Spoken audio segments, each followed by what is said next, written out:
May mga taong inaakala nating hindi magbabago at katulad pa rin ng dati na mabuti at maayos ang pakisama.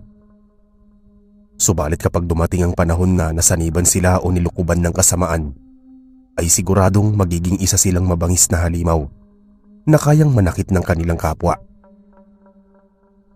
Isang mapagpalang araw sa iyo, Sir Eric, at sa lahat ng mga tagapakinig. Tawagin na lang ninyo ko sa pangalang Amado na nagmula sa probinsya ng Quezon.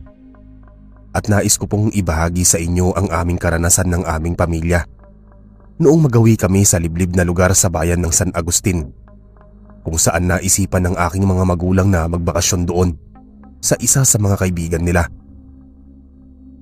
Hinding-hindi ko makakalimutan ng mga pangyayaring yon nang maisipang bumiyahe ng aking pamilya at maimbitahan ng aking mga magulang ng kanilang dating matalik na kaibigan na si Ginoong Timoteo sa bahay nito kapiling ang kanilang kapamilya.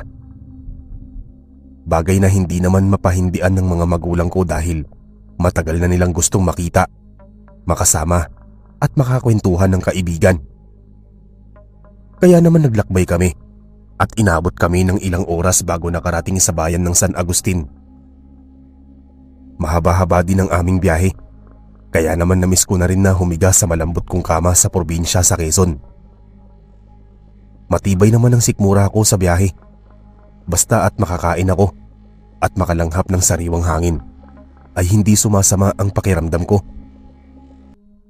Gabi na kami nakarating, subalit nang sumapit kami sa may kakahuyan at madilim na liblib na lugar, ay napansin ko na napadako kami sa tapat ng malaking punong kahoy at sira-sirang arko. Paulit-ulit kaming umiikot sa bahaging yon, kaya nabahala na ako na baka naliligaw na kami. Sinikap ng aking ama na lumiko, subalit pumalik na naman kami sa ikalawa at ikatlong beses, kaya naisip namin na baka may nagliligaw sa aming lamang lupa. Saglit na huminto ang sasakyan at kinausap ako ng aking ama.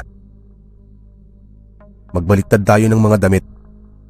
Malamang may gumagambala sa ating maligno, kaya tayo naliligaw. Sa paraan ng pagbabaliktad ng damit ay posibleng makakarating tayo sa ating pupuntahan. Sumunod kami sa aking ama at pagkatapos ay pinaandar niyang muli ang kanyang sasakyan at bahagya na naman kaming lumiko hanggang sa mawala na sa aming paningin ang malaking punong kahoy, partikular na ang sira-sirang arko. Napasigaw ako sa tuwa nang malagpasan namin ang daang yon, lalo pat nakakita na kami sa di kalayuan ng mga ilaw at mangilan-ngilang kabahayan. Ngunit bago pa kami makarating sa mga kabahayan ay may kamuntik ng masagasaang matandang lalaki sa daan ng tatay ko. Talagang inaabot pa kami ng kamalasan. Naisip ko pa na baka ako ay may balat sa wet po, kaya masama ang nangyayari sa amin noon at hindi nakikiayon ng panahon. Agad siyang nagpreno at umalingaw-ngaw ang busina ng sasakyan. Nagimbal kaming lahat sa tindi ng pangyayari. Hindi man lang kinakitaan ng pangamba at pagkataranta ang matanda na para bang wala siyang pakialam kung masasagasaan siya ng kotse. Tumabi siya sa tabi ng daan ng walang kahirap-hirap at dahil doon ay nakahinga ako ng maluwag. Nakasuot siya ng salakot at maitim na salamin sa mata habang may hawak na tungkod, kaya naisip ko na marahil ay bulag siya. Pinuksan ng tatay ko ang bintana. "Ginoo, bulag po ba kayo? Mag-ingat kayo sa susunod na pagtawid. Kamuntik na namin kayong masagasaan." Hindi nagsalita ang matandang lalaki. Bagkus ay pinagmasdan niyang mabuti ang aking ama. Umakyat naman ang kilabot sa ulo ko. Pakiramdam ko ay may kung anong hiwaga ang bumabalot sa naturang matandang lalaki. "Mukhang naligaw kayo ng daan. Kung maaari ay bumalik na kayo sa inyong pinanggalingan at wag nang bumalik." Napakunot ang noo ng tatay ko. "Pwede po bang tumabi kayo sa daan? At nagmamadali po kaming makapunta sa bahay ng kaibigan namin." Biglang hinawakan ng matandang lalaki ang kaluban kung saan matatagpuan ang kanyang gulok. Nakaramdam kami ng panganib kung kaya't dali-daling sinaraduhan ng tatay ko ang bintana at mabilis na pinaharurot ang sasakyan palayo sa matandang lalaki. Nagdasal lang taimtim ang nanay ko. Hawak ang rosaryo samantalang nanatili namang kaming tahimik ng aking dalawa pang kapatid. Napadako kami sa isang maliit na bahay at saglit na biglang namatay ang makina ng aming sasakyan. Kahit anong pilit ng tatay ko ay ayaw talagang umandar ng sasakyan. Eksakto pang biglang nagliwanag ang natapatan naming bahay at sa hindi namin inaasahan ay bumukas ang pinto. Kinabahan ako at naisip ko na baka may lumabas na tao at makapagkamalan pa kaming masamang tao dahil estranghero kami sa lugar na yon at walang ibang nakakakilala sa amin kung hindi ang pamilya ni Ginoong Timoteo. Gumuhit ang ngiti sa labi ng tatay ko at naisip niya na magbakasakaling humingi ng tulong sa kung sino mang nakatira sa bahay na yon at masamahan siya sa alam nitong talyer o paayusan ng makina ng sasakyan. Nag-abang kaming lahat subalit walang lumabas na tao mula sa bukas na pinto. Napakunot-noo ang tatay ko at medyo masama na ang mga kutob namin subalit biglang nag-alis ng seatbelt ang tatay ko. Pinigilan siya ng nanay ko at sinabing delikado dahil hindi niya kilala ang mga taong naroon. Ngunit hindi nagpapigil ang tatay ko at bumaba siya sa kotse. Lakas loob siyang lumakad patungo sa bahay na wala man lang alinlangan at wala ring armas. Bahagya siyang sumilip sa pinto at laking gulat niya sa kanyang nakita. Kitang-kita ko ang tatay ko na namimilog ang mga mata at naliligo sa pawis. Nang makarinig siya ng mga kaluskos at malalakas na kalabog, ay saka pa lang siya nakakilos mula sa kinatatayuan. Kumaripas siya ng takbo palapit sa kotse at ganoon na lang ang kinabigla naming lahat nang lumitaw ang isang bulto mula sa may pinto. Isa siyang lalaki na nanlilimahid sa dumi. Naglalangis-langis ang buong katawan. Malago at makapalang buhaghag na buhok na abot hanggang balikat. May hawak siyang bituka na napupuno ng dugo. Nilalantakan niya habang tumutulo mula sa kanyang braso ang dugo nito. Halos masuka-suka kaming napangiwi. Napasigaw ang nanay ko, lalo nang tapunan kami ng nagbabagang mga mata ng nilalang. Pumasok sa loob ang kotse ng tatay ko at makailang beses na sinubukang paandarin ng makina. Nawawalan na kami ng pag-asa at talagang kamuntik na kaming himatayin dahil papalapit ng papalapit ang naturang nilalang. Inisip pa namin na isa yung aswang, kaya talagang kinakailangan naming makatakas upang hindi kami nito makain. Sa hindi inaasahang pangyayari ay narinig ng Diyos ang aming panalangin. Biglang nagkaroon ng buhay ang makina ng sasakyan. Umandar ang sasakyan, kaya mabilis na iniurong ng tatay ko palayo sa aswang. Napakabilis ng aming sasakyan. Mabuti na lamang at hindi kami na aksidente. Pinaharurot ng todo ng tatay ko ang kotse pero maingat pa rin siya na mapasalpok sa mga poste o maging sa mga puno. Hindi nagtagal at lumiko kami sa kaliwang daan. Maya-maya napansin namin ang isang maliwanag na bahay na napupuno ng mga naglalarong mga kabataan sa labas ng bahay. Biglang may lumabas na lalaki at napasulyap siya sa direksyon namin. Nangislap ang mga mata ng tatay ko at agad siyang bumisina. Pagkatapos ay pinahinto niya ang sasakyan at inutusan kaming magsipagbabaan. Nagkaroon kami ng panibagong pag-asa. Mukhang nakalayo na kami sa aswang at ligtas na kami dahil ordinaryong tao na ang kaharap namin ng mga sandaling yon. "Timoteo!" sigaw ng tatay ko. Gumuhit sa mukha nila ang kagalakan ng nanay ko.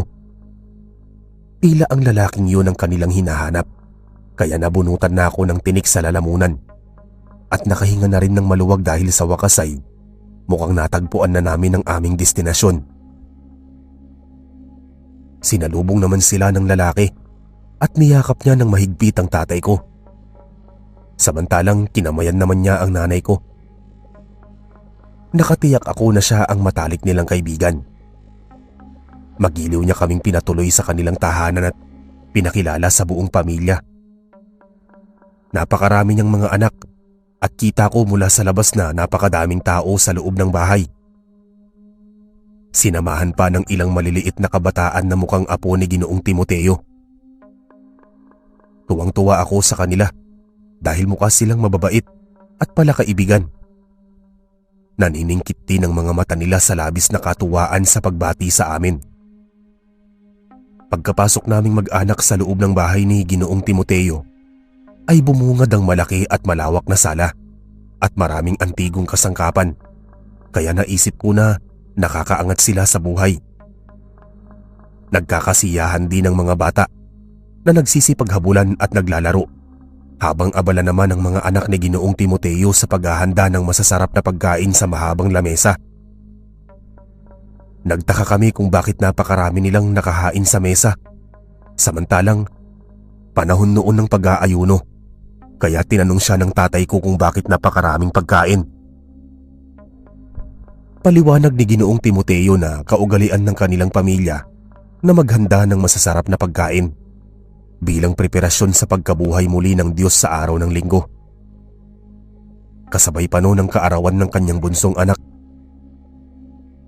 Araw noon ng Sabado at pinaniniwalaang patay pa ang Diyos. Matapos na makapagpaliwanag, inakbayan ni Ginoong Timoteo ang aking ama. Mabuti naman at nakarating kayo.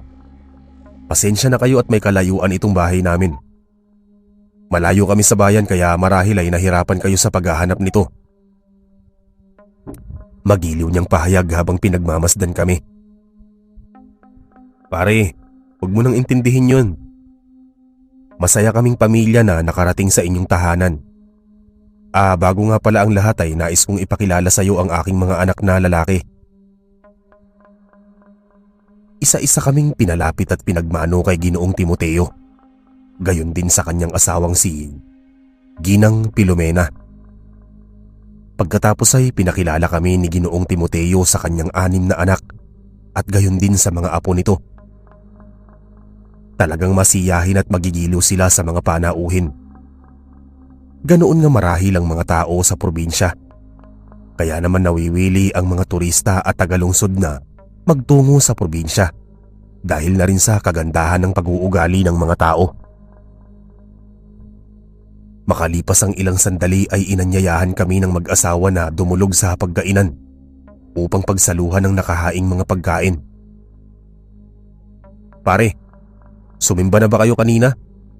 Mukhang abalang-abala na kayo ngayon dito sa inyong bahay. Tanong ng tatay ko. Saglit na nasurpresa si Ginoong Timoteo sa narinig niya. Pero walang ano-ano ay nakabawi na din siya at tumugon dito. Nako, hindi na. Masyado kaming naging abala sa paghahanda ng mga pagkain. Pati na rin sa mga magiging bisita ng aming anak na may kaarawan. Kaya hindi na namin naisipang sumimba. Pero mga Katoliko naman kami. At kahit na kakawaglit kami sa pagsimba, ay malakas pa rin naman ang pananalig namin sa Diyos. Paliwanag ni Ginoong Timoteo. Base sa mga sinabi niya, hindi ko siya pinaniwalaan. Lumalakas ang kutob ko na hindi siya ang nagsasabi ng totoo. Wala naman akong makitang anumang puon o kahit na anong santo sa kanilang bahay na makakapagpatunay na isa silang Katoliko. Pero hindi ko na yun inintindi lalo pa nang mapagmasdan ko ang masarap na putahe tulad ng adobong baboy na puno ng pugo, pansit na maraming sangkap, bulalo, pritong isda, nilagang baboy, spaghetti at iba pa. Natatakam ako sa mga lasa nito at umaasa na ako na masarap ang pagkakaluto ng mga nakahaing pagkain. Nagniningning ang mata ko sa tuwa nang masilayan ko ang mga paboritong pagkain.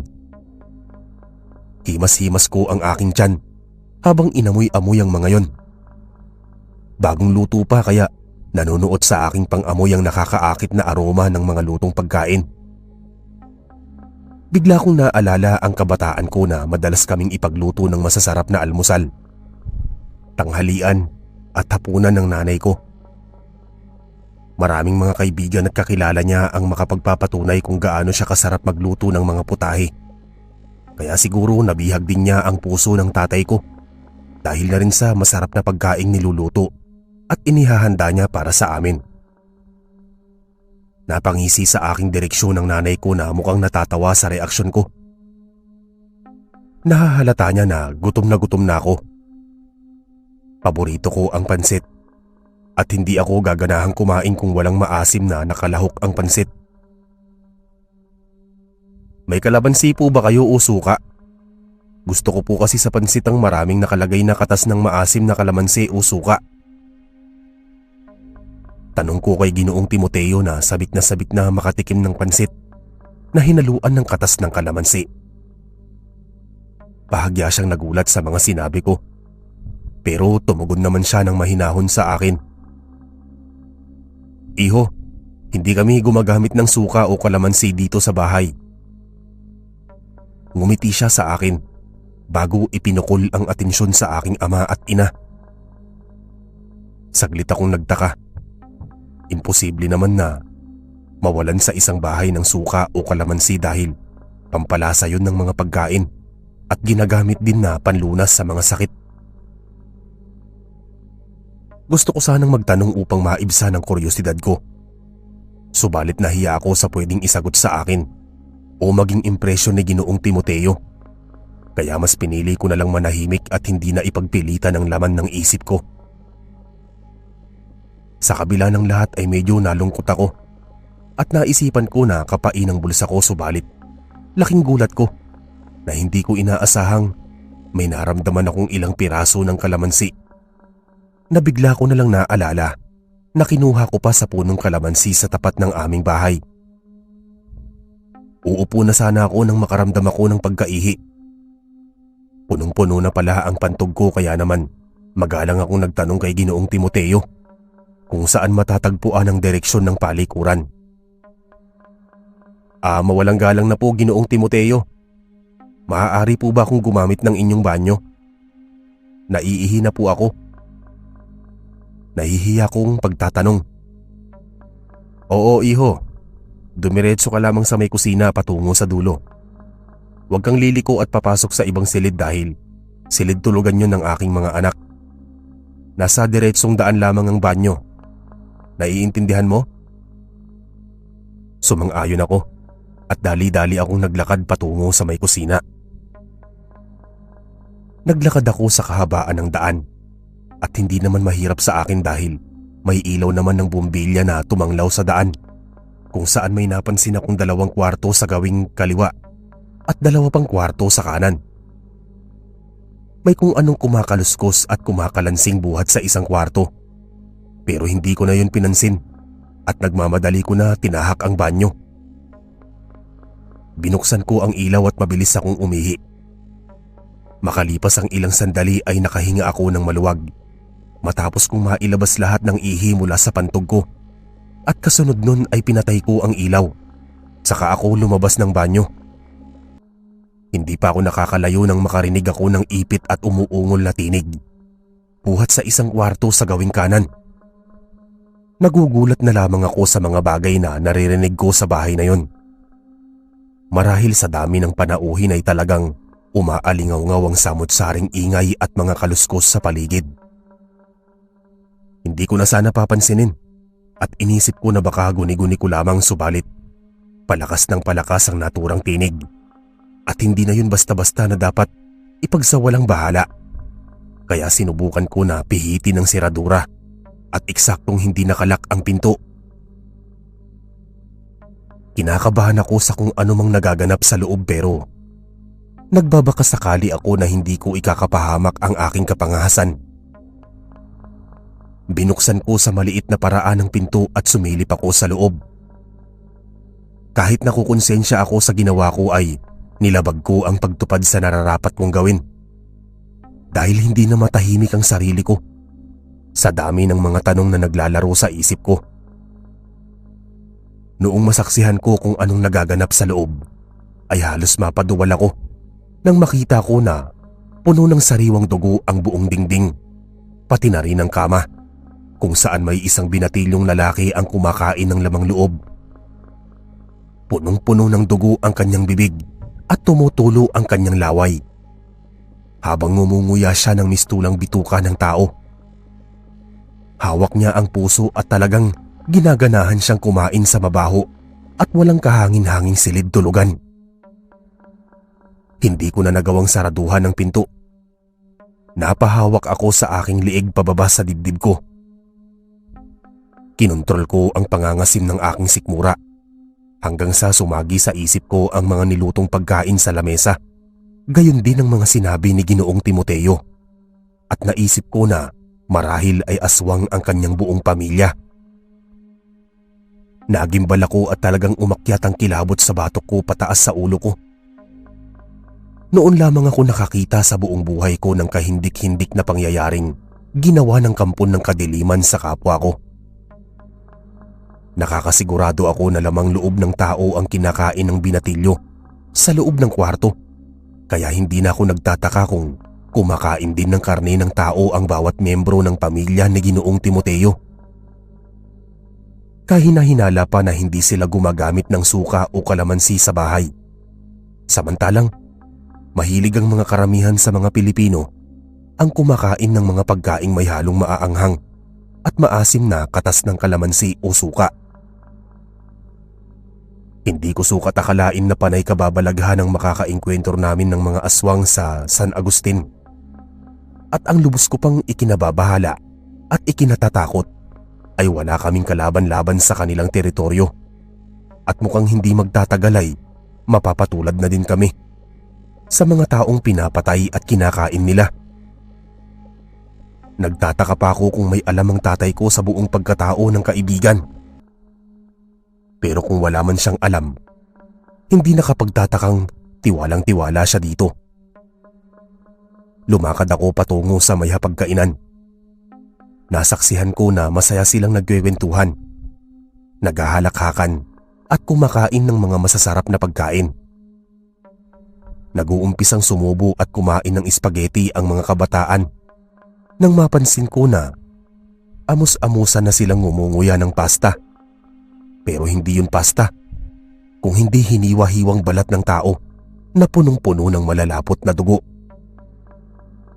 Gusto kong mapaiyak pero kinukontrol ko ang sarili ko sa kabila ng aabutin ko na kahihiyan kung hahayaan ko ang sarili ko na mag-ingay at mag-iskandalo. Saglit akong nawalan ng gana sa mga nakikita kong mga pagkain. Nanghina ako at tila bumigat ang pakiramdam ko. Gusto kong sumuka kahit wala naman akong kinain na kahit na ano. Pero minabuti kong tibayan ang sikmura ko dahil gusto ko na mailigtas ang aking pamilya sa napipintong kapahamakan. Nandidiri ako at napapangiwi sa isang tabi. Kung pwede lamang akong maglaho sa mga oras na yon, ay sana nangyari na sa simula pa lang nang makarating kami sa San Agustin. Pinag-aralan kong mabuti ang mga kaanyuan ng mga bata at kitang-kita ko na nanlilisik ang kanilang mga mata at mukha silang mabangis na hayok sa pagkain ng lamang loob ng tao. Pinagmasdan kong mabuti ang iba pang mga pagkain at nakita ko ang iba't ibang bahagi ng katawan ng tao na nakahain sa lamesa. May mga nilalangaw at sumusulak ang nakakasulasok na amoy. Para bang nagmukhang mga hilaw na karne ang mga yon at talagang hindi ko matagalan ng masangsang na amoy. Hindi pa ako nakakatiyak kung hindi man lang naamoy ng pamilya ko na medyo mabaho at naiiba ang amoy ng mga pagkain sa mesa. Marahil ay malakas ang ginamit na tagabulag ng mga aswang kaya hindi mapaghalataan ng mga pagkain na karne ng tao. Sobrang takot at pandidiri ko ay hindi ko na napigilan ang sarili ko at napasigaw ako na lubos nilang ikinagulat. Sumabog lahat ng mga hilakbot at halo-halong emosyon ko. Sumambulat yun sa buong mag-anak ni Mang Timoteo. Pasubo na noon ng pagkain ng aking ina at iinom na sana ng tubig ang tatay ko subalit Natigilan sila ng masaksihan ang ginawa ko. Medyo nahiya ako sa inasal ko dahil nasa akin ang sentro ng kanilang atensyon. Pakiramdam ko pa ay nakagawa ako ng krimen dahil nasa akin lahat ang mga paningin nila, pero naglakas loob pa rin akong magsalita sa harap nilang lahat. Tumigil kayong lahat sa pagkain. Bulyaw ko at halos manginig at manlamig ang mga kamay ko sa lakas ng aking tinig. Hindi ko sukat akalaing magagawa ko yon sa harap ng napakaraming tao. Humanga ako sa sarili ko dahil sa kabila ng kaba sa dibdib ko ay nagawa ko pang maipahayag ang nasa kalooban ko. Siguradong mapapagalitan ako ng tatay ko sa mga kalapastanganan kong mga sinabi laban kay Ginoong Timoteo at sa kanyang pamilya. Hindi ko na pinansin kung naalarma man ang nilalang na nasa kwarto sa bahaging kanan sa may kusina. Ang mahalaga sa mga oras na yon ay maiwasang kumain ng mga magulang ko at mga kapatid ng mga inihandang pagkain ng pamilyang aswang. Mangiyak-ngiyak akong nagtungo sa aking ina at hinawakan ko ang tinidor na may natusok na karne. Ibinaba ko sa plato samantalang inagaw ko ang basong may lamang tubig sa aking ama at ibinato ko sa sahig. Ano bang nangyayari sa'yo at lumilikha ka ng ganitong klase ng kaguluhan? Nakakahiya sa pamilya ni paring Timoteo. Tanong ng aking ama na nagpupuyos sa galit habang seryosong nakatingin sa akin na para ba akong susuntukin sa muka. Hindi ako kaagad nakakibo at hindi rin nakapagsalita. Inisip ko munang mabuti kung anong dapat kong gawin. Inilihis ko ang aking atensyon at inilibot ko ang paningin sa buong pamilya ni Ginoong Timoteo. Nilukuban ako ng matinding takot at pangamba nang mapansin ko ang kanilang mapaghamong madidilim na tingin sa akin. Dumagundong ang malalakas na kaba sa dibdib ko nang maisip ko na parang lalamunin nila ako ng buo mula sa kanilang matatalim na tingin. Umalis na tayo sa bahay na ito. Mga aswang ang pamilya nila at balak nila tayong patayin, katulad ng nasaksihan ko kanina sa isang silid kung saan kumakain ng lamang loob ang anak ni Ginoong Timoteo. Napapangiwi ako habang naliligo sa tumatagaktak na pawis. Halos manginig ang aking mga namumutlang mga kamay. Sa puntong yon ay napahalakhak si Ginoong Timoteo na mukhang nag-uuyam. Ginawa pa niyang biro lahat ang mga sinabi ko. At saan mo naman napulot ang ganyang uring imahinasyon? Ayusin mo ang pagbibintang mo, iho, dahil wala kang sapat na ebidensya. Nakakainsulto ka at wala kang respeto sa pamilya ko. Mapanghamak niyang pahayag sa akin habang kinukuyom ang kanyang mga kamao na nagtitimpi at nagkokontrol ng kanyang matinding galit sa mga sinabi ko. Sa pagkakasabi niyang yon, ay biglang sumagi sa isip ko ang natutunan kong kaalaman sa aming bayan ukol sa mga aswang. Ang tanging kasagutan lamang kung talagang karne ng hayop ang inihanda ng aswang sa tao ay ang patak ng kalamansi o anumang maasim na likido. Takot ang mga aswang sa anumang uri ng maaasim na sangkap sa pagkain kaya iniiwasan nilang magkaroon nito sa kanilang mga tahanan. Kumbaga ay may allergic reaction ang balat ng mga aswang sa kalamansi o suka. Kaya sumagi sa isip ko na talagang aswang ang pamilya ni Ginoong Timoteo dahil wala man lang silang kalamansi o suka sa kanilang bahay. Noong mga sandaling yon ay nagkaroon akong lakas ng loob, Sir Eric, na patunayan ng aking sarili buhat sa mga kaalaman na ikinintal ko sa aking isipan noong bata pa ako. Kung masaksihan nila ng may katotohanan ng mga sinabi ko ay tiyak na maniniwala sila sa akin at mapapatunayan ko na tunay na mga halimaw ang aming mga kaharap. Buong tapang ko na dinukot ang 3 piraso ng kalamansi.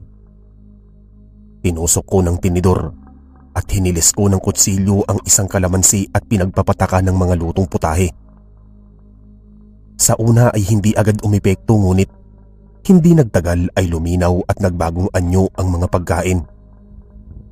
Kitang-kita namin kung paano nagkaroon ng pira-pirasong daliri, dila, kamay at kuko ang adobo, pansit at espageti. Maging ang sariwang isda ay naging abdo at atay ng tao. Nagulantang at namilog ang mga mata ng aking pamilya at doon sumulak ang galit ni Ginoong Timoteo at ang kanyang buong pamilya. Hindi siguro sila makapaniwala na mahuhuli ko ang mga anomalyang ginawa nila sa tunay na anyo ng mga pagkaing inihain nila sa mesa. Sa mga sandaling yun ay talagang hindi ako nagpasindak o nagpalinlang sa kanila. Kita ko ang reaksyon ng pamilya ko na talagang naniniwala sila sa kanilang mga nasaksihan.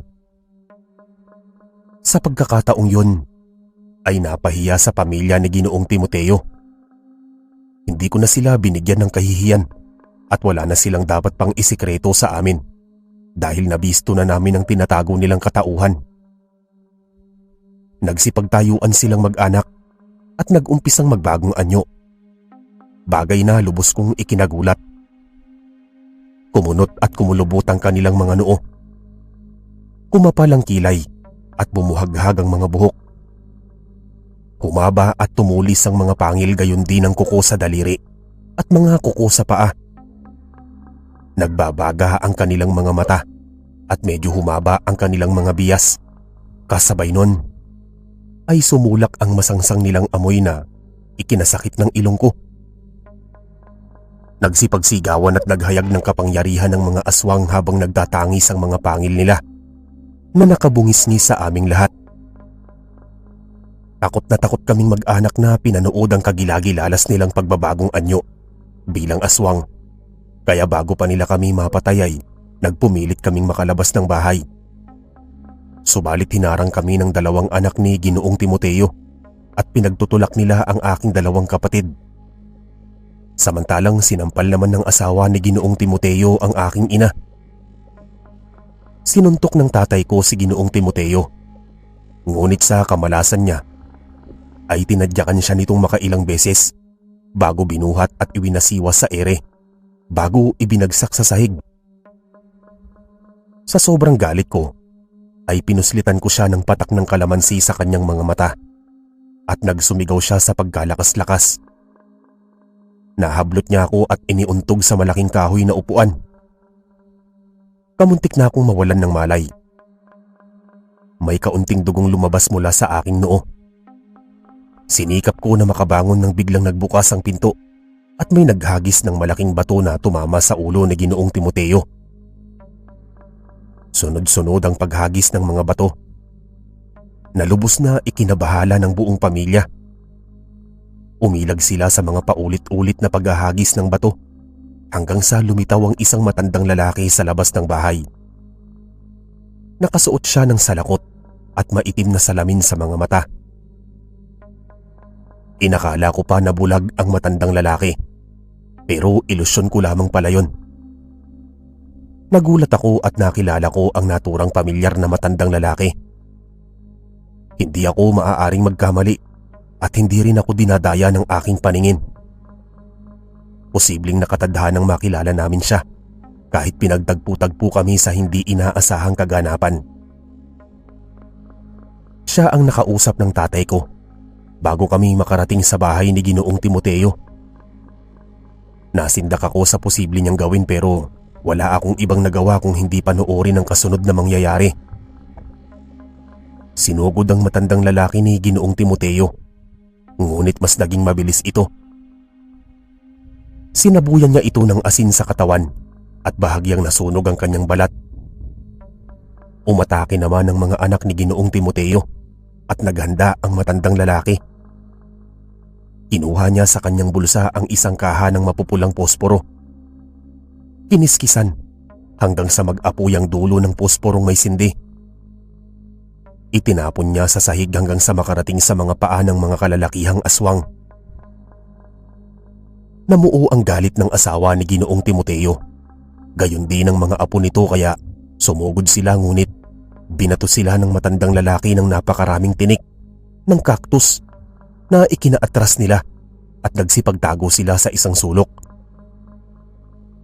Sige na, lumabas na kayo ng bahay bago pa masunog ang buong bahay at lapain pa kayo ng mga aswang.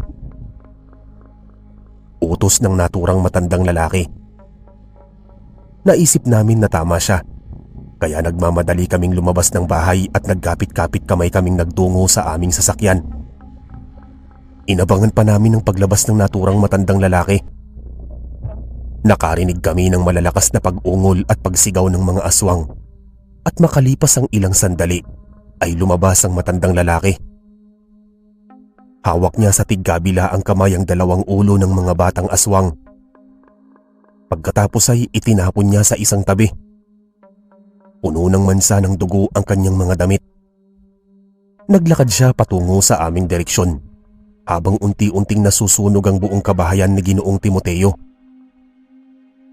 Pagkalapit niya sa amin ay nagpasalamat kami sa kanyang pagliligtas sa amin. Subalit na antala ang lahat nang may napansin kaming aswang na papalapit sa direksyon ng matandang lalaki. Kamuntik na siyang makagat ng aswang at dinambahan siya nito. Mabuti na lang at nahawakan niya sa liig. Pinilipit niya ang liig nito pagkatapos ay pinugutan ng ulo gamit ang kanyang gulok.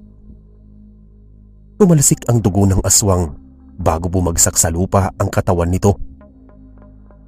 Inobserbahan na muna at pinakiramdaman ang buong paligid bago kami nagdesisyong pumasok sa loob ng sasakyan. Ginoo, sino po ba kayo? At paano niyo nalaman na mga aswang ang mga nakatira sa bahay na yon? Tanong ng tatay ko. Napangiti ang matandang lalaki bago niya tinanggal ang kanyang salakot at maitim na salamin. Sa puntong yon ay nagkatinginan ng aking mga magulang. Mang Dolpo? Bulalas ng aking ama. Niyakap niya ng mahigpit ng aking ina at halos tumulo ang mga luha sa mga mata niya. Hindi ko akalaing magkakilala pala sila ng naturang matandang lalaki. Napuno ako ng kuryosidad at nagawa kong itanong sa aking ina kung sino ang matanda. Nalaman ko na siya pala ang dating driver ni Lolo Sergio na ama ng aking ina. Matagal na pala siyang umalis sa Maynila at nanirahan sa probinsya bilang mangangahoy.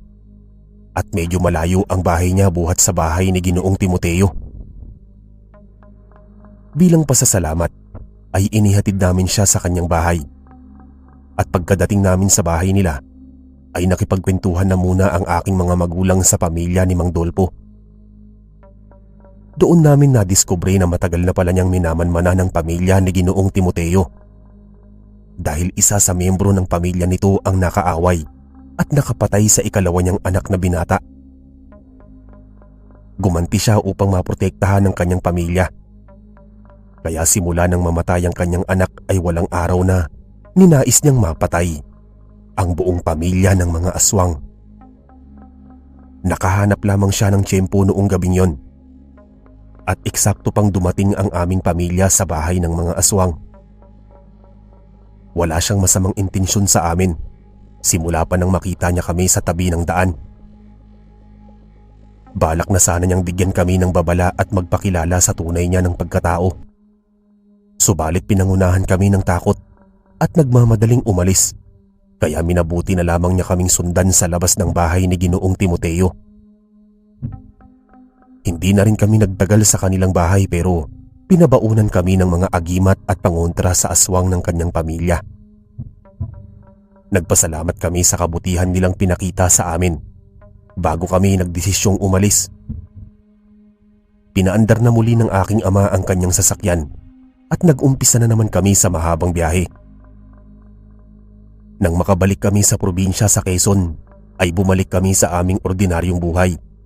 Hanggang sa magkaroon na din ako ng sariling pamilya. Hindi na kami ginambala ng anumang masasamang elemento at mga lamang lupa. Mukhang naging malakas ang kapangyarihan ng mga agimat na ipinabaon sa amin ni Mang Dolpo. Kaya naging mapayapa at matiwasay ang aming buhay.